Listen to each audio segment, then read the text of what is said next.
ವರದಾ ನದಿಯಲ್ಲಿ 9 ಅಡಿ ನೀರು, ಒಡಲು ಭರ್ತಿಗೆ 4 ಅಡಿ ಬಾಕಿ.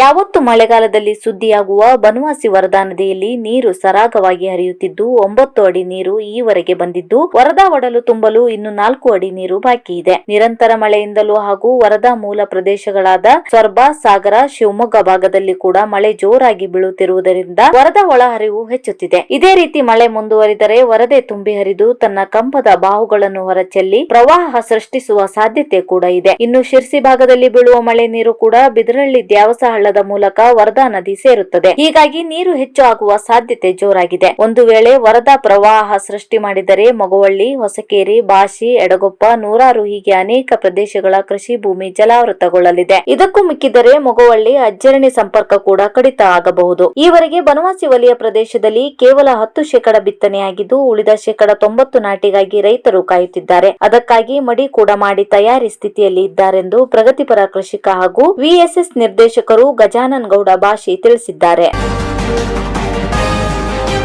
ಶಿರ್ಸಿಯಲ್ಲಿ ಗ್ರೀನ್ ಕೇರ್ ಸಂಸ್ಥೆಯಿಂದ ಉದ್ಯೋಗ ಅವಕಾಶಕ್ಕಾಗಿ ಕೌಶಲ್ಯ ತರಬೇತಿ.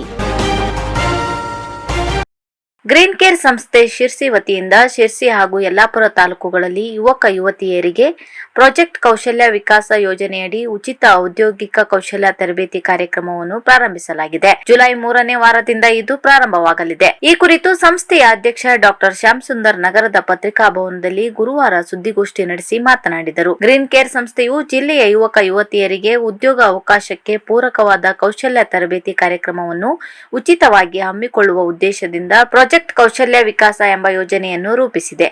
ಇದು ನಿರುದ್ಯೋಗ ಸಮಸ್ಯೆ ಪರಿಹರಿಸಲು ಸಹಕಾರಿಯಾಗಲಿದೆ ಎಂದರು. ಯೋಜನೆಯಲ್ಲಿ 45 ದಿನಗಳ ತರಬೇತಿ ಇರಲಿದೆ. ಶಿರ್ಸಿಯಲ್ಲಿ ವಾಣಿಜ್ಯ ಪದವೀಧರರಿಗೆ ಅಕೌಂಟ್ ಅಸಿಸ್ಟೆಂಟ್ ವಲಯದಲ್ಲಿ 30 ದಿನಗಳ ತರಬೇತಿ ಹಾಗೂ ಕನಿಷ್ಠ 10ನೇ ತರಗತಿ ಉತ್ತೀರ್ಣರಾದವರಿಗೆ ಆರೋಗ್ಯ ಸಹಾಯಕ ವಲಯದಲ್ಲಿ, ಯಲ್ಲಾಪುರ ತಾಲೂಕಿನಲ್ಲಿ ಕನಿಷ್ಠ 10ನೇ ತರಗತಿ ಉತ್ತೀರ್ಣರಾದ ಯುವತಿಯರಿಗಾಗಿ 45 ದಿನಗಳ ಫ್ಯಾಷನ್ ಡಿಸೈನಿಂಗ್ ಹಾಗೂ ಬ್ಯೂಟಿಷಿಯನ್ ತರಬೇತಿಯನ್ನು ಆಯೋಜಿಸಿದೆ. ಪರಿಣಿತ ಸಂಪನ್ಮೂಲ ತರಬೇತುದಾರರನ್ನು ಒಳಗೊಂಡ ತಂಡದಿಂದ ಉಚಿತ ತರಬೇತಿಯನ್ನು ನೀಡಲಾಗುತ್ತದೆ. ತರಬೇತಿಯಲ್ಲಿ ಔದ್ಯೋಗಿಕ ಕೌಶಲ್ಯದ ಜೊತೆಯಲ್ಲಿ ಜೀವನ ಕೌಶಲ್ಯ ಅಭಿವೃದ್ಧಿಗೂ ಆದ್ಯತೆ ನೀಡಿ ಅಭ್ಯರ್ಥಿಗಳು ಸಮರ್ಥ ಉದ್ಯೋಗ ಹೊಂದುವಂತೆ ಪ್ರೇರಣೆ ನೀಡಲಾಗುತ್ತದೆ. ತರಬೇತಿಯು ಸಂಪೂರ್ಣ ಉಚಿತವಾಗಿದ್ದು ಅರ್ಹ ಆಸಕ್ತ ಅಭ್ಯರ್ಥಿಗಳು ಇದರ ಸದುಪಯೋಗ ಪಡೆದುಕೊಳ್ಳಬೇಕು ಎಂದರು. ಹೆಚ್ಚಿನ ಮಾಹಿತಿಗಾಗಿ ಹಾಗೂ ನೇರ ನೋಂದಣಿಗಾಗಿ ಗ್ರೀನ್ ಕೇರ್ ಸಂಸ್ಥೆ ನಂಬರ್ 346 ಸಾಗರ್ ರೈಸ್ ಮಿಲ್ ಹತ್ತಿರ ವೀರಭದ್ರಗಲ್ಲಿ ಶಿರ್ಸಿ ಇಲ್ಲಿ ಖುದ್ದಾಗಿ ಅಥವಾ ದೂರವಾಣಿ ಸಂಖ್ಯೆ 0838445161 ಸಂಪರ್ಕಿಸಬಹುದಾಗಿದೆ ಎಂದು ಮಾಹಿತಿ ನೀಡಿದರು. ಪ್ರಮುಖರಾದ ರೋಹಿಣಿ, ಜಿತೇಂದ್ರ ಕುಮಾರ್ ತೋನ್ಸೆ, ಸಹನಾ, ಗಜಾನನ್ ಭಟ್, ಉದಯ್ ಇನ್ನಿತರರು ಇದ್ದರು.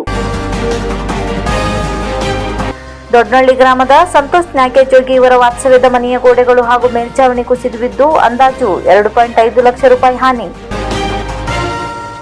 ತಾಲೂಕಿನಾದ್ಯಂತ ಗುರುವಾರ ಸುರಿದ ಭಾರಿ ಮಳೆಗೆ ಮನೆ ಧರೆಗಳು ಕುಸಿದು ಲಕ್ಷಾಂತರ ರೂಪಾಯಿ ಹಾನಿಯುಂಟಾಗಿದೆ. ಅದೇ ರೀತಿ ದೊಡ್ಡನಹಳ್ಳಿ ಗ್ರಾಮದ ಸಂತೋಷ್ ನ್ಯಾಗೆಜೋಗಿ ಅವರ ವಾತ್ಸವ್ಯದ ಮನೆಯ ಗೋಡೆಗಳು ಹಾಗೂ ಮೇಲ್ಚಾವಣಿ ಕುಸಿದು ಬಿದ್ದು ಅಂದಾಜು 2.5 ಲಕ್ಷ ರೂಪಾಯಿ ಹಾನಿಯಾಗಿದ್ದು, ಅದೃಷ್ಟವಶಾತ್ ಯಾವುದೇ ಜೀವಹಾನಿ ಸಂಭವಿಸಿಲ್ಲ. ಸಂತೋಷ್ ಜೋಗಿ ಇವರ ಮನೆ ಬಿದ್ದಿದ್ದು ಪರಿಹಾರಕ್ಕಾಗಿ ಸರ್ಕಾರಕ್ಕೆ ಅಂಗಲಾಚಿದ್ದಾನೆ. ಸ್ಥಳಕ್ಕೆ ಸಾಮಾಜಿಕ ಕಾರ್ಯಕರ್ತರಾದ ಎಸ್ಎನ್ ಹೆಗಡೆ ದೊಡ್ಡನಹಳ್ಳಿ, ಪಿಡಿಒ ಪ್ರೀತಿ ಶೆಟ್ಟಿ, ಶಾನ್ಭಾಗರಾದ ಸುಕನ್ಯಾ ಸ್ಥಳಕ್ಕೆ ಭೇಟಿ ನೀಡಿ ಪರಿಶೀಲಿಸಿದ್ದಾರೆ.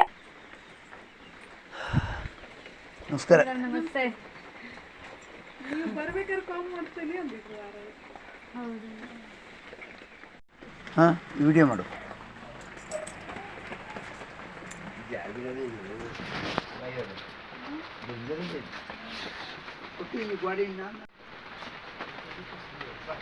ಈ ಕಡೆ ಎಂತಕ್ಕೆ ಬರುದಿಲ್ಲಂತೆ? ಯಾಕೆಂದ್ರೆ ಅಲ್ಲ ಇದೆಲ್ಲ ಹಿಂಗಡೆ ಇದ್ದಿರುತ್ತೆ. ಬರೀ ನಿಜ ಬಂದೇನಲ್ಲ. ಹೌದು, ಎಲ್ಲ ಒಂದು ಚೀಟಿ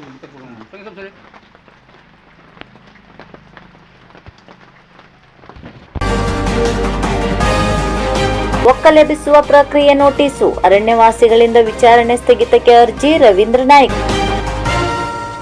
ಕಾನೂನಿಗೆ ವ್ಯತಿರಿಕ್ತವಾಗಿ ಅರಣ್ಯವಾಸಿಗಳನ್ನು ಅತಿಕ್ರಮಣ ಅರಣ್ಯ ಭೂಮಿಯಿಂದ ಒಕ್ಕಲೆಬ್ಬಿಸಲು ವಿಚಾರಣೆ ಪ್ರಾಧಿಕಾರದ ಕರ್ನಾಟಕ ಅರಣ್ಯ ಕಾಯ್ದೆ ಅಡಿಯಲ್ಲಿ ಅರಣ್ಯವಾಸಿಗಳಿಗೆ ಬಂದಿರುವ ನೋಟಿಸಿಗೆ ತಕರಾರು ಮತ್ತು ವಿಚಾರಣೆ ಸ್ಥಗಿತಕ್ಕೆ ಅರಣ್ಯವಾಸಿಗಳು ಕಾನೂನಾತ್ಮಕವಾಗಿ ಅರ್ಜಿ ಸಲ್ಲಿಸಿದರು ಎಂದು ಅರಣ್ಯ ಭೂಮಿ ಹಕ್ಕು ಹೋರಾಟಗಾರರ ವೇದಿಕೆ ಅಧ್ಯಕ್ಷ ರವೀಂದ್ರ ನಾಯ್ಕ್ ತಿಳಿಸಿದ್ದಾರೆ. ಅವರು ಬುಧವಾರ ಸಿದ್ದಾಪುರದ ಸಹಾಯಕ ಅರಣ್ಯ ಸಂರಕ್ಷಣಾಧಿಕಾರಿ ನ್ಯಾಯಾಲಯದ ಪ್ರಾಧಿಕಾರದ ಮುಖ್ಯಸ್ಥ ಅಶೋಕ್ ಬಸರೂರ್ ಅವರ ಕಲಾಪಕ್ಕೆ ಅರಣ್ಯವಾಸಿಗಳ ಪರವಾಗಿ ಹಾಜರಾಗಿ ಅರ್ಜಿ ಸಲ್ಲಿಸಿ ನಂತರ ಮಾಹಿತಿ ಮಾಹಿತಿ ನೀಡಿದರು. ಅರಣ್ಯ ಹಕ್ಕು ಕಾಯ್ದೆ ಅಡಿ ಅರ್ಜಿ ಸಲ್ಲಿಸಿದ ಅರಣ್ಯವಾಸಿಯ ಅರ್ಜಿಗೆ ಸಂಬಂಧಿಸಿ ಮಾನ್ಯತೆ ಮತ್ತು ಪರಿಶೀಲನಾ ಪ್ರಕ್ರಿಯೆಯು ಪೂರ್ಣ ಆಗುವವರೆಗೆ ಸಾಗುವಳಿ ಅರಣ್ಯ ಭೂಮಿಯಿಂದ ಅರಣ್ಯವಾಸಿಗಳನ್ನು ಒಕ್ಕಲೆಬ್ಬಿಸತಕ್ಕದ್ದಲ್ಲ ಅಥವಾ ಹೊರಹಾಕತಕ್ಕದ್ದಲ್ಲ ಎಂಬ ಸ್ಪಷ್ಟ ಅಂಶ ಕಾನೂನಿನಲ್ಲಿ ಉಲ್ಲೇಖವಿದ್ದಾಗಲೂ ಅರಣ್ಯ ಇಲಾಖೆಯು ಒಕ್ಕಲೆಬ್ಬಿಸುವ ವಿಚಾರಣೆಗೆ ಸಲ್ಲಿಸಿದ್ದ ತಕರಾರಿನಲ್ಲಿ ಪ್ರಸ್ತಾಪಿಸಲಾಗಿದೆ ಎಂದು ಅವರು ಹೇಳಿದರು. ಕಾನೂನು ಸರ್ಕಾರದ ಆದೇಶ ಮತ್ತು ಸರ್ಕಾರದ ನಿರ್ದೇಶನದ ಹೊರತಾಗಿಯೂ ಅರಣ್ಯ ಅಧಿಕಾರಿಗಳು ಅರಣ್ಯವಾಸಿಗಳಿಗೆ ತೊಂದರೆ ನೀಡುವ ಕ್ರಮವನ್ನು ಅವರು ಆಕ್ಷೇಪಿಸಿದರು.